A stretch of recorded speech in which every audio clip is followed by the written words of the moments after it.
This man just invaded a town, took the Lord's bed, and is now lecturing the people he robbed from their own bathtub. When dealing with those beneath you, you must be fair but firm. Fair but firm. He's naked, in your house, in your water, explaining how to treat the little people. And he's not being ironic. He means it as wisdom. That's Ormund Hightower, and by the end of this episode, he'll geld one man, order another one's death, and push a child into murder, all without once raising his voice. Quietly, he's the most frightening man in this whole war, and he confesses in every sentence he speaks. So let's go through them. All of them. No spoilers for the future, just the man. One line unlocks him, and it comes from his own cousin, Alicent. He sees himself as a scholar. Not a warlord, not a fanatic. A scholar, a gentle man of books, sadly forced to put the world back in order. That's the story Ormund tells himself. The whole horror of him is the distance between that story and what his hands actually do. Let's measure it. First, who is this guy?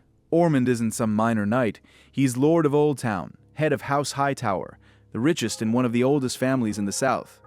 Quick map check. Old Town is basically Westeros' second city, and it belongs to the Hightowers. More on why that matters later. Before we even see his face, 2 scenes tell us he's rolling up the map with 15,000 soldiers and a dragon. He's the single biggest land threat the Greens have. The whole southern war effort is riding on him. And where does this decisive commander park his enormous war-winning army? Tumbleton. A cozy little market town with, and I cannot stress this enough, no walls. Tumbleton has no battlement. Our people know only trade. We never thought to see war. They are trying to explain something reasonable to him. We're not soldiers, we're merchants. We had no way to resist, so when the enemy came, we bent the knee to survive. It's the single most human thing anyone says to him. Watch how he metabolizes it. So, you swore out of fear. So you swore to her out of fear? We swore because she is the queen. He hears, "We did what we had to do to keep our children alive," and files it instantly under cowardice. And here's the first read on his behavior. There's no anger here. None. That's the thing about Ormund. He almost never gets loud. He processes a woman's survival as moral weakness, the way you or I would note that it's a bit cloudy out. Calm. Even faintly disappointed in her. To Ormund, the world is very simple. There are strong people and weak people. The strong are meant to rule the weak, and if you got conquered, that's just the universe filing its paperwork correctly.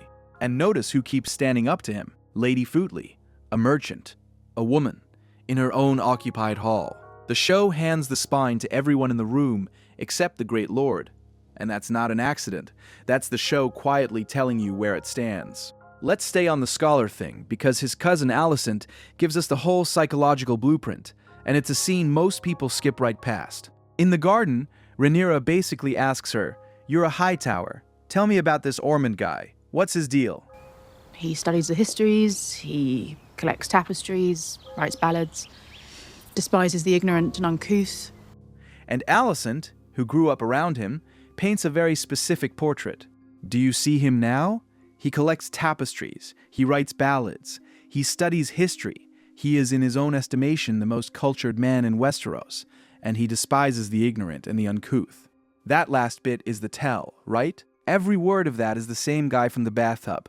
Those beneath you, the ignorant and uncouth.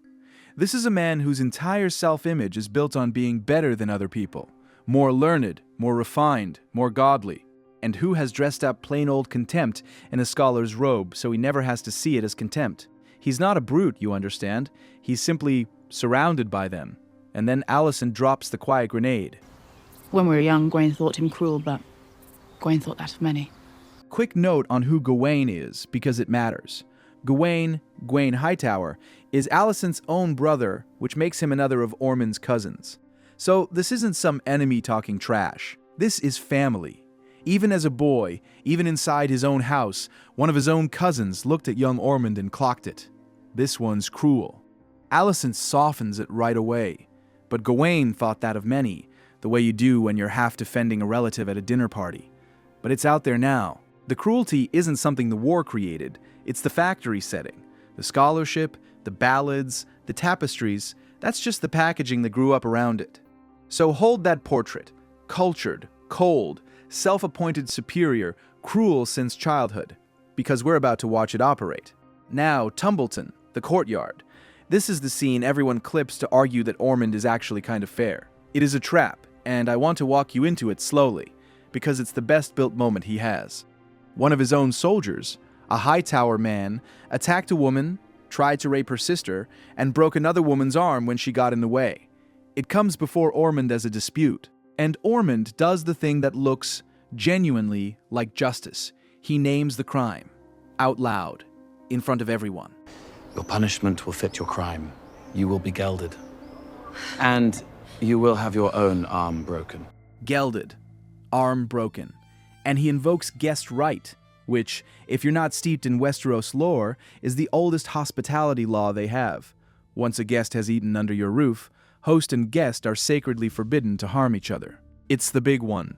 The rule the Red Wedding became infamous for shattering. So on paper, Ormund just sided with a small folk woman against his own soldier, and dressed it in sacred law. That's more than most lords in this show would do. Progressive king behavior. Give the man an award. Now read the last 5 words again. You may remain in my service. You may remain in my service. He mutilates the guy and keeps him. That is not justice. That's maintenance. The soldier is a tool that malfunctioned. You repair the tool, you keep the tool. And the woman he attacked, go back through the ruling. She is barely in it. Ormund isn't avenging a crime against her. He's correcting a breach of his discipline, a smudge on the good order of his camp. She's not a person he's protecting. She's the occasion for a lesson. And here's the horrifying little button on the whole thing. The actual moral, in his own words, delivered as an aside about how to run a household. That's it. We must keep a firm grip. That's the takeaway he wants people to walk away with. Not protect the vulnerable. Grip. And I want you to bookmark this courtyard, this exact ruling, because at the end of the episode, Ormund is going to demand a punishment far worse than gelding. He's going to demand a man's death for a crime far smaller. And the only thing that will have changed between the two verdicts is a single word. We'll get there. All right, the sept. This is the big one, the scene the whole character is built to deliver, and it happens one sentence at a time. So let's actually sit in the pew with him. He's got Daeron, the boy he raised. The secret 4th Targaryen son, warded to Ormund as a baby, grown up now into Ormund's finest project. And he's got him alone, in a church, with a dragon, an actual dragon, sleeping right there by the altar. And Ormond starts to talk. And what comes out is, no exaggeration, a recruitment speech for a holy war delivered to a teenager by the man who raised him. Let's clock the emotions as we go, because this scene is where his affect finally gets interesting. I have warned you against indulging in affection for that beast.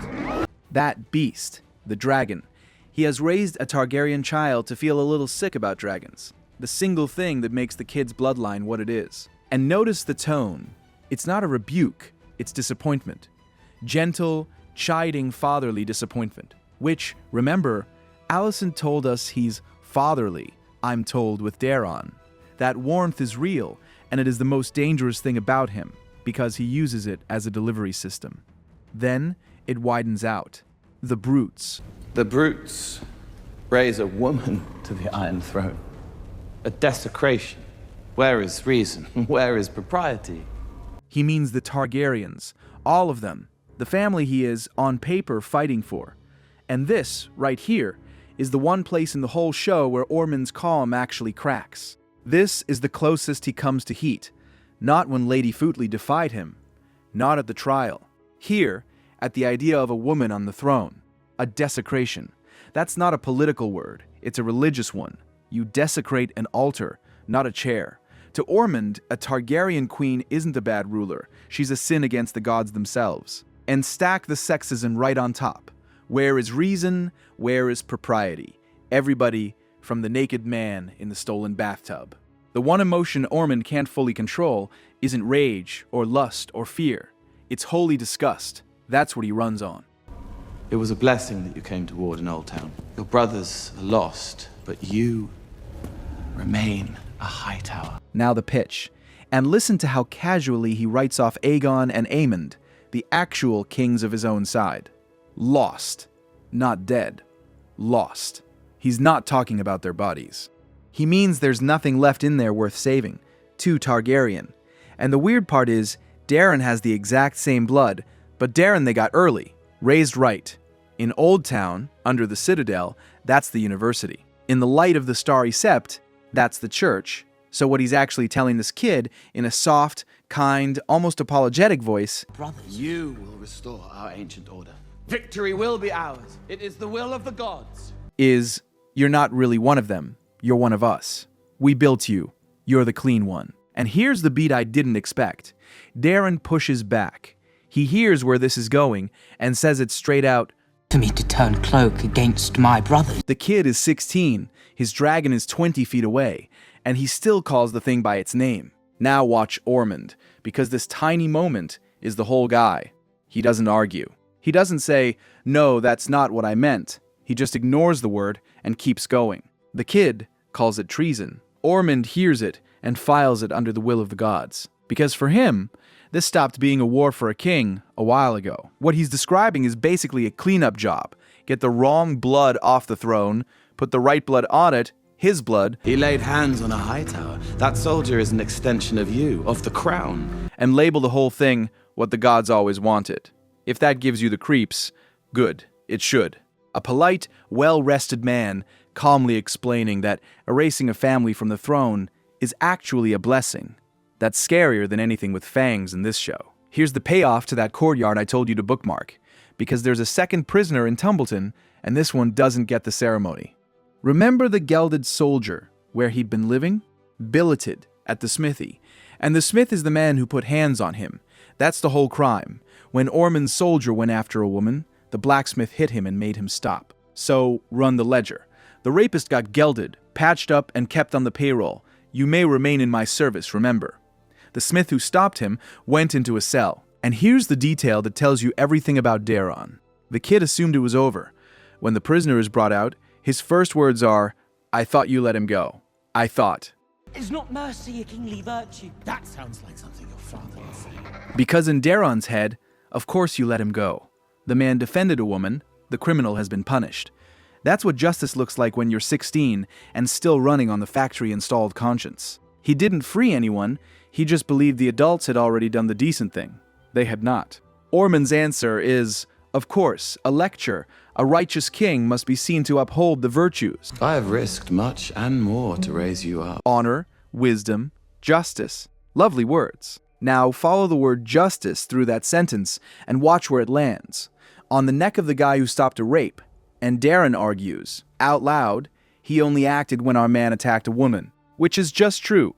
And here's what Ormund answers. In the courtyard, the rapist got gelded and kept on staff. Here, the man who stopped the rapist has to die. Same physical act, hands laid on a person, opposite verdicts, and the only thing that changed is whose name was attached. Touch a small folk woman, discipline problem, back to work. Touch a Hightower, treason death. Put a Hightower tabard on a rapist, and suddenly he's untouchable. Ormund's justice only ever asks one question. How close is this to a Hightower? He doesn't actually believe in law. He believes in his family. He just calls it law. And then Darren, out of arguments, reaches for the last decent instinct he's got. Oh, that's cold. Something your father would say, meaning Viserys, the soft king whose weakness in Ormund's telling let the realm rot. So in one sentence he takes mercy, the thing this boy is literally pleading for, and reclassifies it. Not a virtue, a defect, something the kid inherited from his soft dad, something you train out of him, like a limp. And then comes the classic manipulator close. Not obey me, not I'll hurt you, just, surely you do not wish to disappoint me. That's grooming. 3 lines of dialogue, and 1 drawn sword. That's all it took. The kid who asked, is not mercy a kingly virtue, does it anyway, because letting his foster father down turned out to be scarier than the sin. That's Ormund's finished project. That's what all the fatherly was for. Step back and watch how this man simply operates. Ormund never raises his voice. Ormund gives orders like he's dictating a grocery list. He mutilates a man and slides straight into household advice. Keep a firm grip without a change in pitch. There's even a moment right after the bath, still in his robe, taking a war report. Ravens unanswered, Vigar may not come. Uncle Gawain has sent word. It seems your brother Aemond will not be joining us. The same warmth he'll aim at that same kid later to talk him into an execution. His cruelty has no temperature.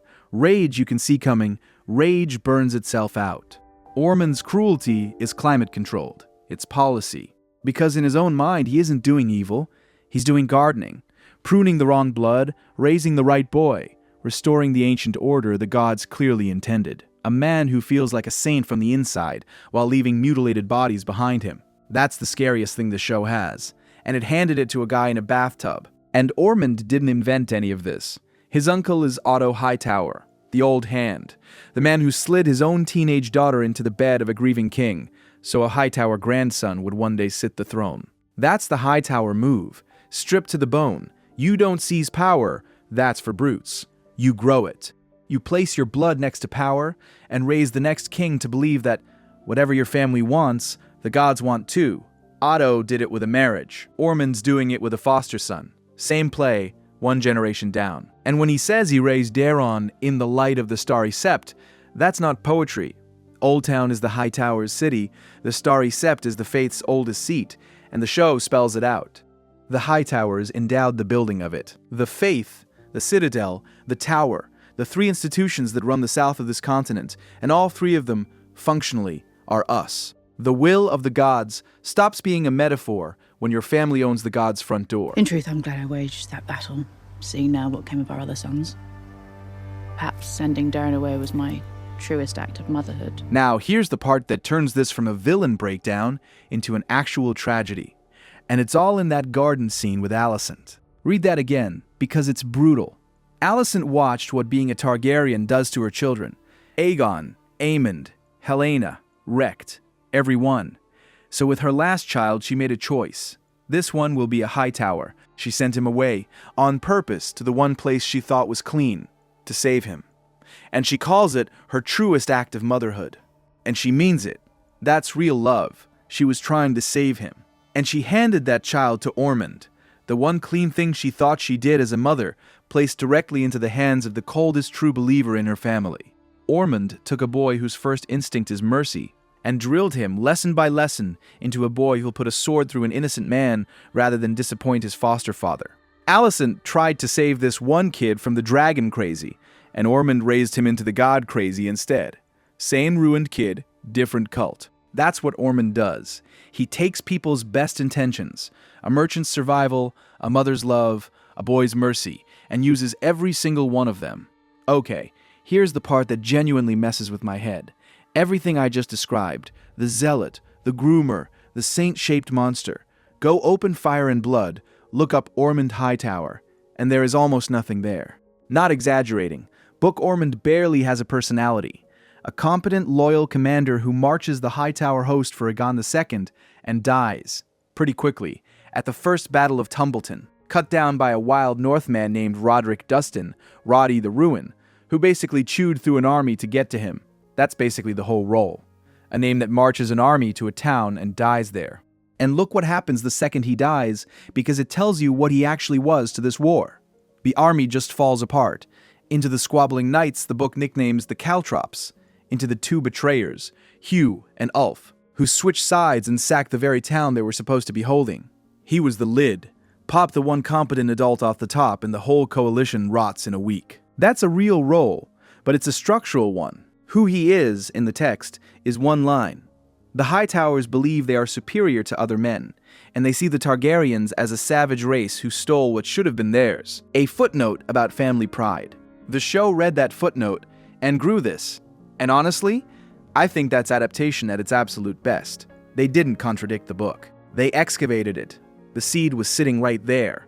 The book just never dramatizes it, because the book is a dry maester's history, and Ormund dies before he can matter. The show asked one question. What does a man who sincerely believes all that sound like, alone in a room with a child he can shape? And the answer is horrifying, and completely consistent with the source. It also hands the Greens the one thing they were desperately short on, an actual idea. Ormund isn't fighting for Aegon the drunk or Aemon the maniac. He's fighting for a world where the faith and the tower run things, and the dragon blood is off the throne for good. The only man in this whole war who actually believes in something, and it's a scary something. Everybody watches the dragons. Meanwhile, the most dangerous man on the board has no dragon at all, a soft-spoken lord in an indefensible little town, quietly building the one thing the Greens are about to need most, a spare king. A clean one, raised entirely by him. Aegon's a wreck hiding in a gutter. Aemond, word even reaches Tumbleton, isn't coming. And if you want the receipts on how little this man answers to anyone, Rhaenyra pulls the correspondence, every letter between the Red Keep and Ormund Hightower. Otto, his own uncle, the Hand of the King, wrote to him diligently. Diligently. Nothing came back. The Hand's letters went unanswered, all of them, and the only conclusion anyone in that room can offer is this: a kingdom unto itself. Not even Otto gets a reply. That's not a bannerman. That's a man who thinks the throne should be reporting to him. So, who is he? In the book, a loyal general who dies in the mud, the lid on a pot that boils over the second he's gone. In the show, the most coherent monster in the entire war, and the only one who sleeps soundly at night, because he is completely sure he's the good guy, the scholar, the shepherd, the gentle hand putting the world back in order. Not a single crack in the self-image. And go back to where we started. That bath. A man washing himself in a house he stole, calmly teaching the people he robbed how to be fair. He really truly believes it. That's the horror of Ormund Hightower. It was never the cruelty. This show is full of cruelty. It's the sincerity. A man who could geld a soldier, groom a child, and order an innocent man's death, and then sink back into the warm water, close his eyes, and honestly feel like the most reasonable person in Westeros. Tell me in the comments, book blank or show masterpiece? I'm team masterpiece. I've got a real soft spot for a villain who thinks he's a saint. See you in the next one. I suppose only that Lord Ormond ruled Old Town as a kingdom unto itself.